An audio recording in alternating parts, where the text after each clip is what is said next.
Todo lo que debes saber sobre tus representantes legislativos. En esta ocasión nos acompaña la diputada priista Rosa María de la Torre. Rosa María es presidenta de la Comisión de Justicia, entre otras cosas que hace en la Cámara. De puntos constitucionales, perdón. De puntos constitucionales, tiene razón. Es que como son hermanitas las... Sí. De puntos constitucionales en la Cámara, y bueno, pues forma parte ahí de otras comisiones, pero en particular nos interesa en esta ocasión su papel como presidenta de puntos constitucionales. Diputada, buenos días. Buenos días, Pati, a tus órdenes. Diputada, la Comisión de Puntos Constitucionales, junto con la de Justicia, junto con la de Gobernación y otras muchas, recaen ahí muchos temas de los que pues es interés abordar, ¿no? Algunos temas en específico. A mí me interesa platicar con usted en relación al Poder Judicial, pero como lo comentábamos previamente, ¿no? Hay un asunto de coyuntura, y por la postura que usted asumió en la discusión del paquete económico, yo creo que viene a cuento como rascarle un poquito, ¿no?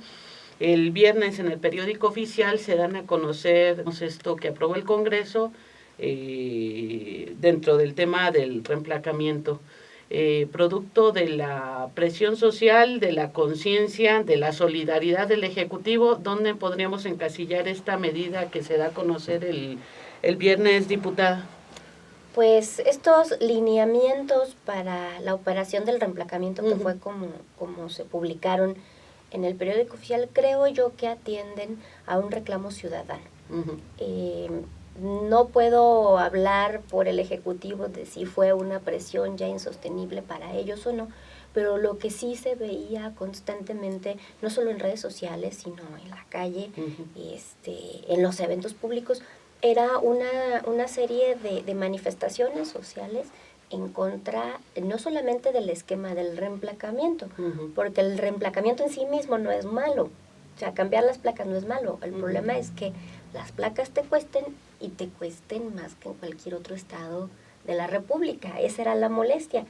Yo creo y estoy convencida que si le hubieran dicho a la gente, sabes que las placas son gratis y hay que hacerlo por un tema de seguridad, o bueno, no gratis, te las vamos a condonar, ¿no? Porque alguien tendrá que pagarlas, en este caso el Poder Ejecutivo o el Ejecutivo Federal, como en algún momento se propuso.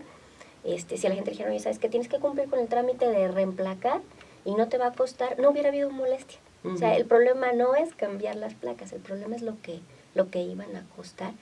Y entonces me parece que en un ejercicio pues de autoconciencia, el Ejecutivo saca estos lineamientos y propone pues lo que en su momento propuso Salvador Jara, ¿no? Que fueran condonadas el costo de las placas, de los metales, por así decirlo, para aquellos contribuyentes que fueran cumplidos y estuvieran al corriente de todos sus pagos, ¿no? Y está el tema nada más del pago del engomado, que efectivamente el pago del engomado es más caro, porque también he recibido comentarios de algunos pues activistas sociales, ¿no? Que son muy activos y me han hecho llegar comentarios a través de mis redes sociales, de que qué pasa con el pago del engomado, que aparte pues es muy caro. Efectivamente el engomado el año pasado estaba en aproximadamente 650 pesos y ahorita está en 830, porque no hay que olvidar que el propio Congreso en la Ley de Ingresos aprobó un aumento del 25% directo a todos los servicios y derechos que cobra el Ejecutivo. Entonces la justificación para que ahora cueste 830 es esa. Ahí las cuentas es que dejaron el 3% y pusieron aparte el 25%. Es correcto. Entonces es el 28% en realidad.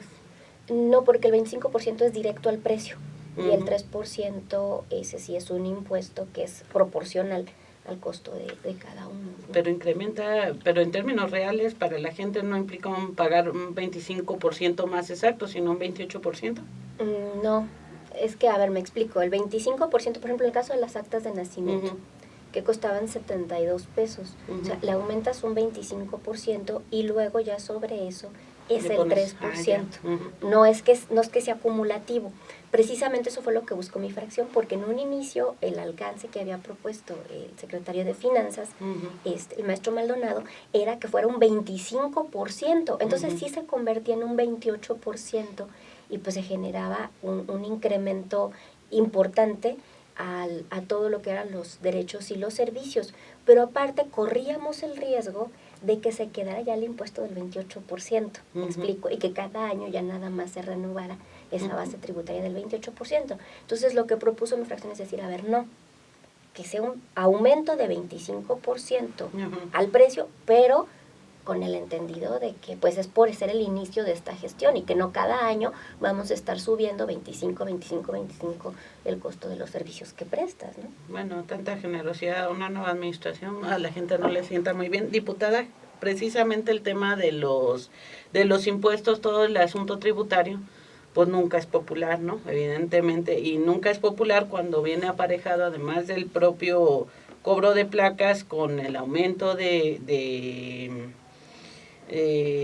los derechos de servicios y demás, y con nueva deuda para el Estado. El signo de la cooptación de los diputados van arrancando y ya están con ese fantasma.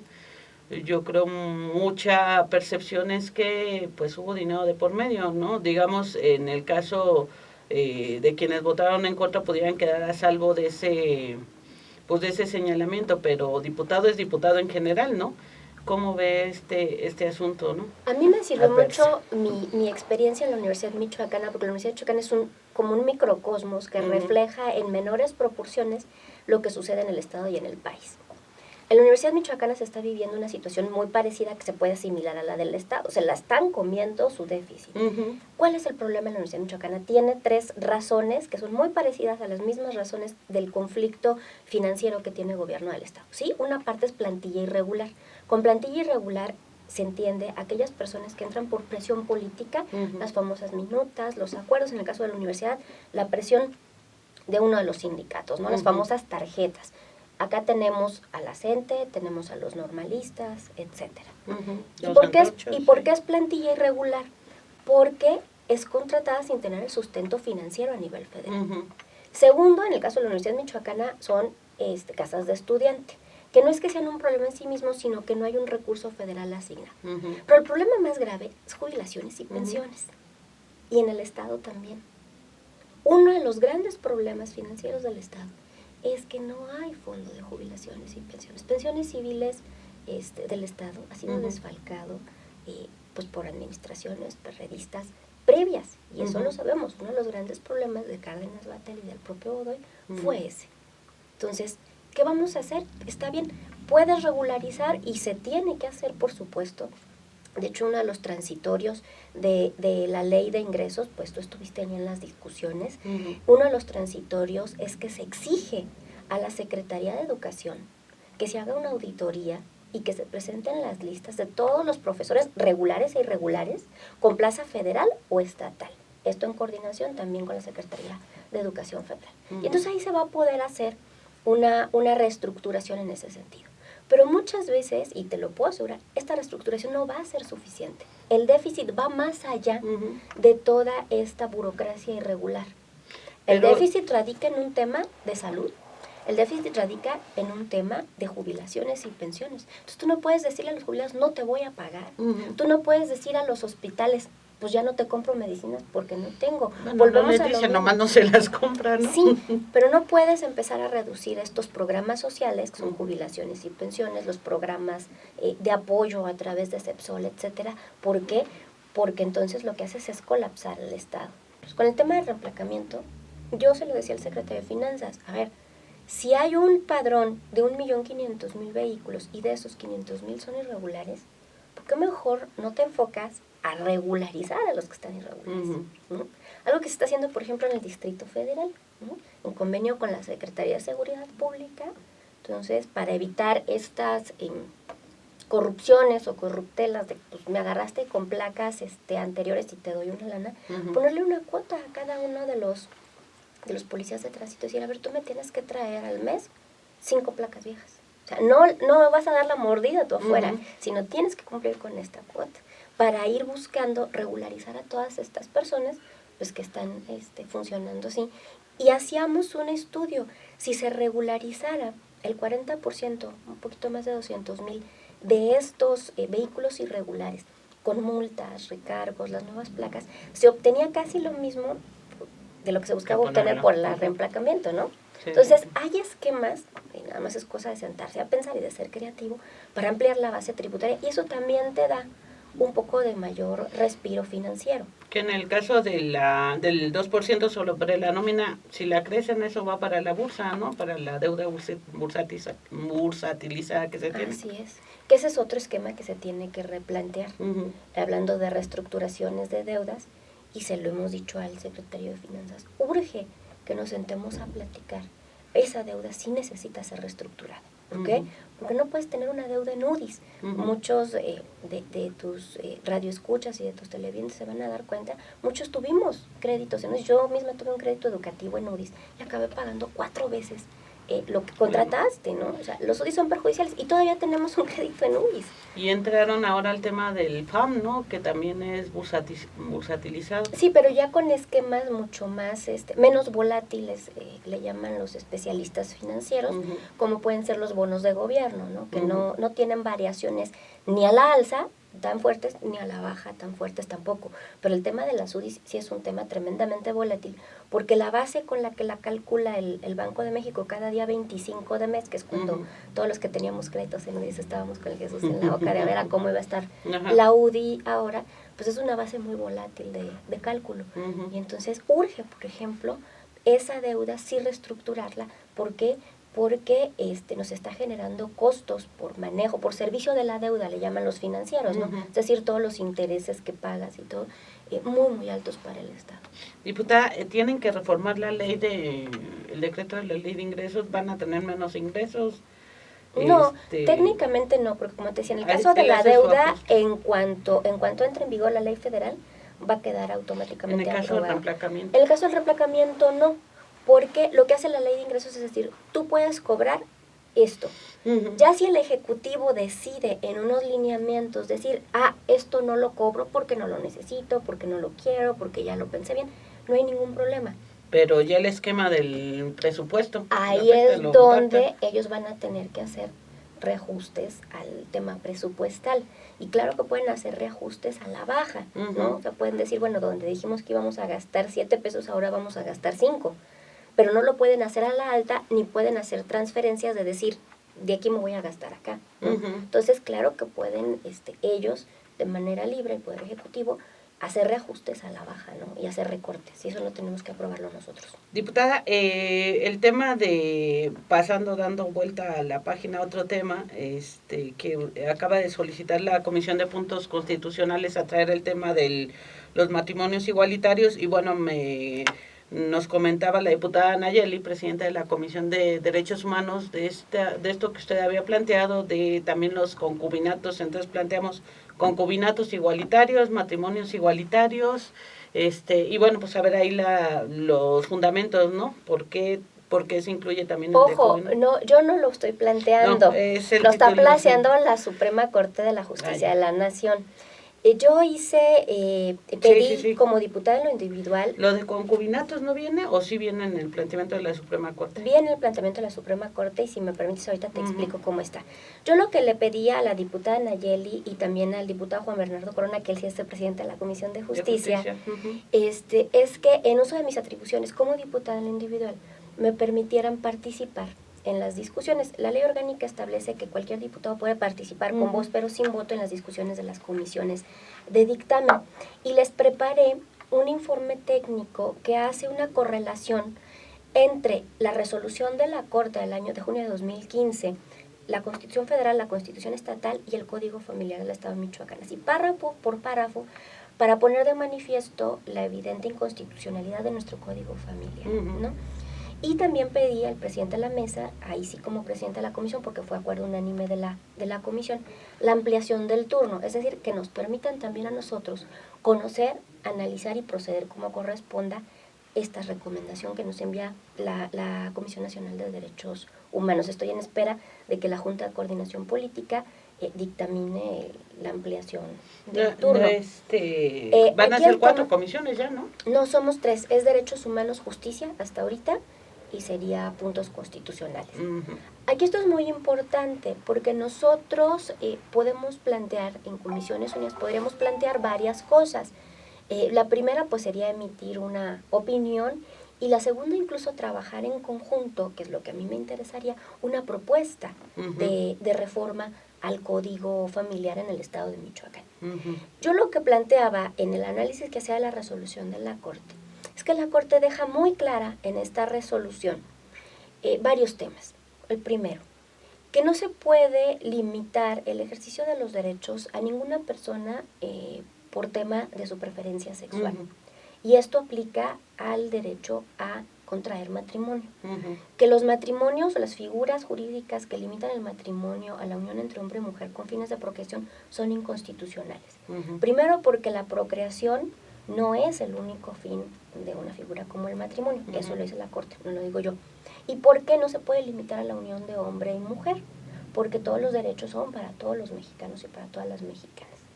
Segundo, habla de que no puede haber figuras jurídicas diversas que regulen la unión de dos personas del mismo sexo.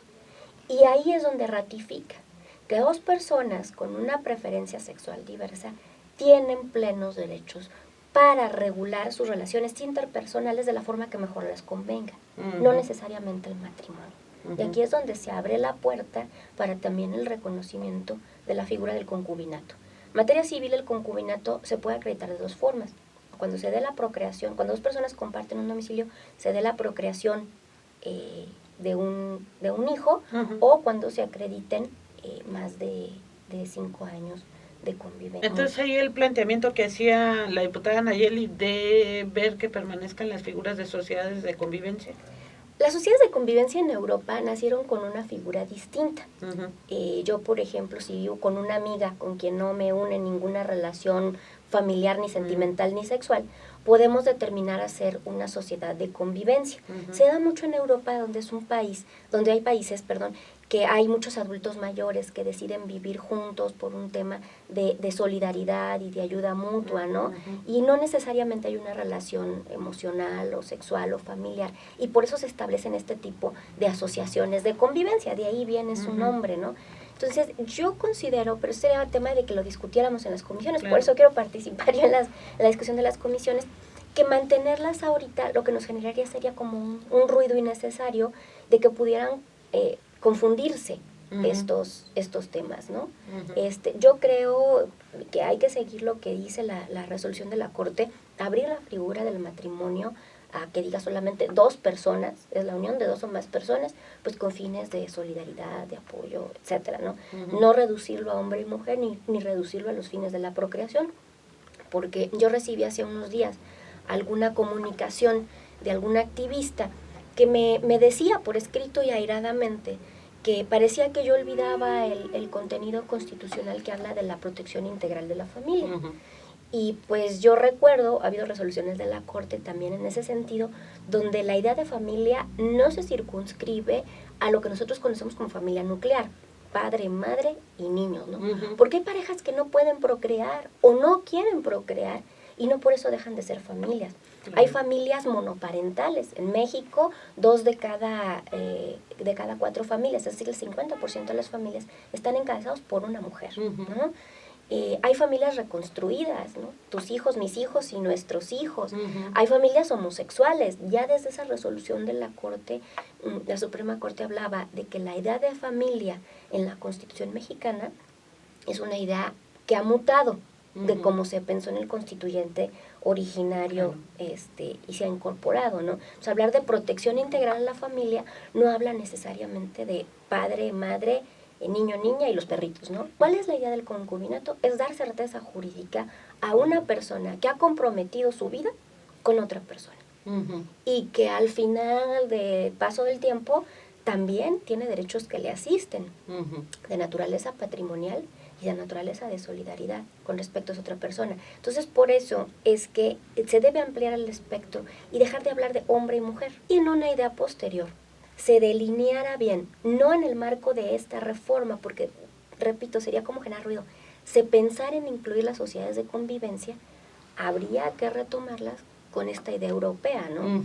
De personas que deciden, y que, ojo, ahí no nada más son 2 personas, pueden ser 3 o 4 personas. Hasta a nivel de comuna, ¿no? Claro, porque son como las asociaciones civiles, ¿no? Pueden tener más de 3 integrantes, ¿no? Acá pueden ser 4 o 5 personas que viven juntas y que contribuyen juntas al sostenimiento de un hogar, de tal, y que no tienen ninguna relación afectivo-sexual de por medio, ¿no? Diputada, bueno, el tiempo se agotó, ahorita seguimos platicando, pero ya para el programa, agradecerle mucho su presencia. Gracias a ti. Y bueno, pues esperemos que no sea la última, ni la primera, ni la última, y que pues sean más, ¿no? Porque muchos temas hay en esas comisiones que es interesante estarle rascando y viendo, ¿no? Muchas gracias, Pati, a la orden como siempre. Y a la gente que nos acompaña, bueno, pues pedirle que nos sigan acompañando en este marcaje personal a los legisladores para ver qué hacen y dejan de hacer, y pues muchas gracias, ¿no?